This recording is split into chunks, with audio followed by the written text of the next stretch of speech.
Olá, como vão? Tudo bem? Mais uma vez estamos juntos nesse canal.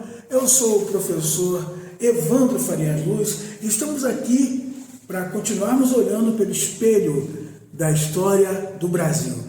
Eu só queria te dar uma recomendação. Olha, curte aqui, dá o seu joinha, né? Dá o seu like ou seu dislike, tá? E, por favor, faça a sua inscrição. Estou com uma meta. Vamos chegar a 1000 inscritos? Vamos? Olha, eu preciso da sua ajuda, tá bom? Você lembra, na aula passada, nós começamos a falar sobre Portugal. E nós começamos a falar que o Império Português era um império que concentrava o poder político, jurídico, militar e econômico. Então, esse Império Português, ele funcionava como extensão da Casa do Rei. É o que nós chamamos de patrimonialismo, tá? Escreva essa palavra aí, patrimonialismo. O que acontecia no patrimonialismo? Cargos políticos eram vendidos, né, ou dados como favores pessoais a nobres, amigos ou a quem pagasse por isso. Então, o que eu quero trazer para vocês não é falar mal de Portugal, não é deteriorar Portugal. Muito pelo contrário, nós vamos ver no decorrer da história que Portugal trouxe muita coisa para o Brasil. Aliás, eu já falei na outra aula que Brasil só é Brasil por causa de Portugal. Só que a mentalidade que chegou no Brasil foi uma mentalidade patrimonialista. Olha, o filósofo Olavo de Carvalho, ele fala o seguinte sobre patrimonialismo. O patrimonialismo é a chave para entender a formação moral deformada no poder do Brasil. Olha, é isso aí. Patrimonialismo é o que nós herdamos da coroa portuguesa, no sentido moral, no sentido político. Então, a coroa portuguesa, ela via realmente os cargos como extensão do rei, da casa do rei, e dos seus aliados. Então, eu vou dar para você agora a definição de patrimonialismo. Patrimonialismo, sistema político em que o governante trata bens públicos como se fossem propriedade privada, confundindo as esferas do público e do privado. Olha, preste bem atenção, você tem que entender que o Brasil que nós vivemos hoje, nós temos patrimonialismo, sim. O Brasil é um país patrimonialista. Segundo Raimundo Faoro, um grande estudioso da história, o patrimonialismo nasce quando as estruturas de poder tratam o Estado como se fosse uma extensão da família real ou do grupo dominante. Patrimonialismo veio de Portugal, veio para o Brasil, continuou nas capitanias hereditárias, continuou no governo geral, continuou em todo o Brasil Império, continuou no Brasil República e continua no Brasil de hoje. Este é o Brasil, isso é história. Portugal, então, tinha uma formação moral deficiente. O que acontecia com Portugal? Portugal, quando veio para o Brasil, Portugal não veio com o sentido de colonizar. Portugal, você sabe, veio por um acidente. Ele ia para as Índias, mas acabou no que eles chamavam de Ilha de Santa Cruz, Ilha de Vera Cruz. Não tinha esse nome Brasil ainda. Brasil veio a ser a partir de 1503. Então, Portugal veio com uma atitude totalmente comercial. A caravela que saiu lá de Portugal com Pedro Álvares Cabral, aliás, foram 13 caravelas, trazendo entre 1.200 e 1.500 pessoas.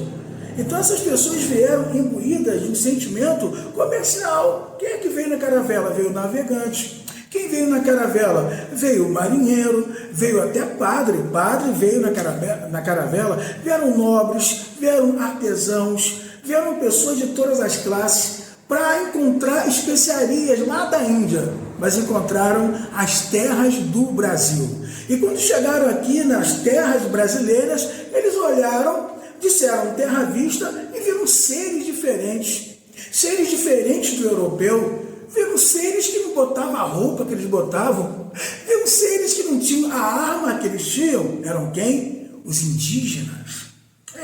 Aliás, olha, os indígenas, para ser bem sincero, esse nome índio, indígena, não foram os próprios índios que deram, foram os brancos que deram para eles. Então o Brasil, ele realmente é uma mescla. O povo português se encontrou agora com o povo da terra. Que encontro! Imagine que confronto! Imagine como os portugueses ficaram quando viram tudo aquilo, mas imagina também como os índios ficaram quando viram tudo aquilo. Pois é, a chegada aqui no Brasil, na terra brasileira, o encontro com os indígenas foi complexo. Segundo o historiador Boris Fausto, foi uma grande catástrofe o encontro deles. Olha, eu não posso enganar vocês. Quando eu vejo qualquer pessoa dizendo que foi um encontro amistoso, não é verdade. Como vão chegar pessoas que os índios não conhecem? Quem eram os índios? Quem eram os indígenas que habitavam aqui, que tinham um território deles, cada um tinha o seu território, com culturas próprias. Territórios e culturas próprias. Então, o que faziam esses índios? Os índios, eles lutavam entre si. Os índios viviam de caça, os índios viviam de pesca, os índios viviam da agricultura. Os índios, o dia a dia dos índios era caçar, pescar, se preparar para o ritual que tinha que ter e se preparar para as batalhas. Olha, as principais tribos que tinham aqui no Brasil eram os Tupinambás, eram os Guaranis e eram os Tapuia. Mas não se engane, não eram só essas três. Existiam diversas tribos espalhadas no país. Eu peguei as três maiores. E é interessante, o historiador Darcy Ribeiro, ele informa para a gente o seguinte, que a cada tribo dos Tupinambás, Tupi-Guaranis e outras tribos, quando eles chegavam a 3.500 índios, eles se separavam. Qual o objetivo? Que aquele grupo de 3.500 índios, mais ou menos, eles tinham que ter a sua própria terra, a sua própria vida. Então, gerava o quê? Gerava disputa. Você sabia que os índios praticavam a antropofagia? O que é antropofagia? Canibalismo. Comer um ao outro. Então, meus queridos brasileiros, os índios não eram os bons selvagens. Não. Os índios tinham um problema como toda a civilização tinha. Os índios tinham um mau estado da alma mesmo. Como todo homem nasce propenso ao mal, os índios também eram assim.